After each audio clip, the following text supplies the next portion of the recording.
Welcome to Roma village story. Hi বন্ধুরা, আবার চলে এসেছি নতুন রেসিপি নিয়ে। দেখো এখানে বানিয়েছি সিঙ্গারাটা কিভাবে বানিয়েছি সেটাই তোমাদের সঙ্গে শেয়ার করছি।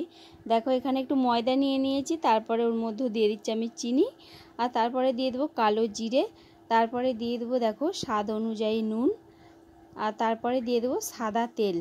দিয়ে ওইটাকে আমি ভালো করে শুকনো অবস্থাতেই মাখবো অনেকখান থেকেই ওইটাকে ভালো করে মোলায়েম করে তেলটা মানে মাখতে হবে সব কিছু দিয়ে, যতক্ষণ না হাতের মুঠোতে আসছে।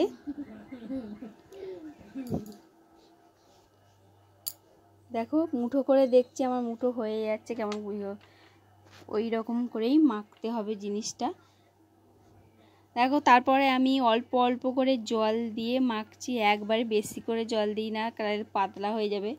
কম কম করে জল দিয়ে মাখছি। দিয়ে আমার মাখা হয়ে গেছে। ওইটা একটা বাটিতে ভরে আমি চাপা দিয়ে রাখবো কিছুক্ষণের জন্য। ওইটা চাপা দিয়ে রাখবো। আর এপাশে দেখো সিঙ্গারার পুরের জন্য আমি এপাশে আলু আর গাজরকে ছোট ছোট করে কেটে নিয়েছি। তারপর ওর মধ্যে আমি নুন দিয়ে দিচ্ছি, তারপর দিয়ে দিচ্ছি হলুদ গুঁড়ো, দিয়ে আমি ভালো করে ওইটাকে মাখিয়ে দেবো যতক্ষণ না ওর ভেতর দিয়ে জলটা বেরিয়ে আসে। আমি চাপা দিয়ে রাখবো। আর এইদিকে দেখো মশলার জন্য জিরে, ধনে আর 5 ফোড়ন নিয়ে নিয়েছি গোটা গোটা, আর শুকনো লঙ্কাটা আগে আমি ভেজে নিচ্ছি শুকনো কড়াতেই। তারপরে ওর মধ্যে দিয়ে দেবো গোটা মশলাগুলো, দিয়ে ভালো করে ভেজে নেবো একটু শুকনো অবস্থায়।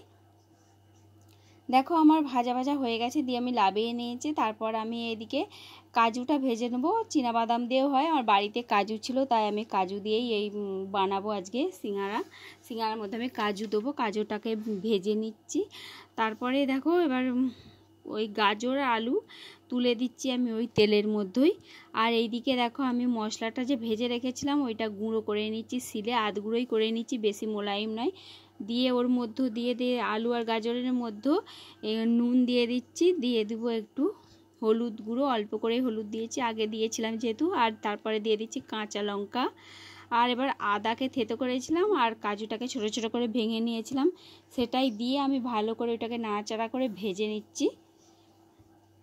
আর আলুটা কিন্তু আমি আগে সেদ্ধ করিনি, দেখেইছো তো, নুন হলুদ মাখিয়ে দিয়েছিলাম, কিন্তু আমার নাড়তে নাড়তে আলু আর গাজর সেদ্ধ হয়ে গেছে।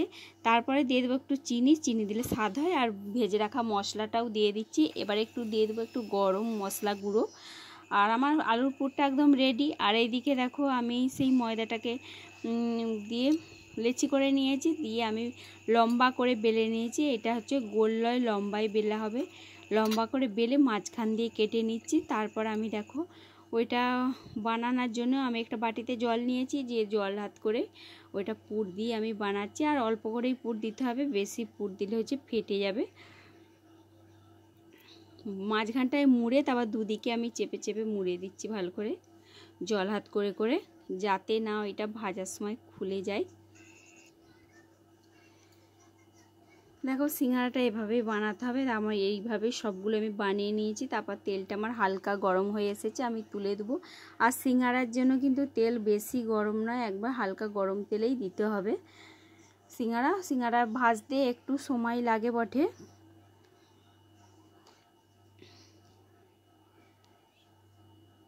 দেখো ভাজা এবার হয়ে এসেছে, একবার দোকানের মতন কিন্তু খাস্তা মুচমুচে আমার সিঙ্গারাটা হয়েছে। এবার এক এক করে আমি সিঙ্গারাগুলোকে তুলে নেব। বন্ধুরা কেমন লাগলো এই ভিডিওটা? যদি ভিডিওটা ভালো লেগে থাকে তো চ্যানেলটাকে একটা সাবস্ক্রাইব করে আমার পাশে থেকো, আর লাইক তো করো, কমেন্ট করতে ভুলো না কেমন লাগছে।